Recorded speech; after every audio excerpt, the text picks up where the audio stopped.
Неге алаяқтарға алғыс айтуымыз керек? Олар біздің өмірімізге белгілі бір сабақ беру үшін келген адамдар.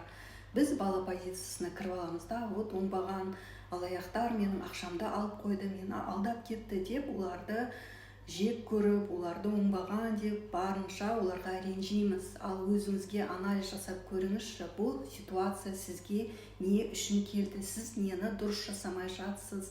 Сіз бұл ситуациядан қандай сабақ алуыңыз керек? Сіз нені өзгертуіңіз керек?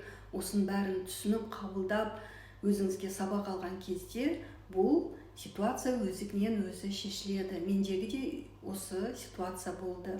Оңай ақша алғым келді, өзімнің саяхатқа жинаған ақшамды керісінше осы компанияға құйдым, өзіме сатқында жасадым.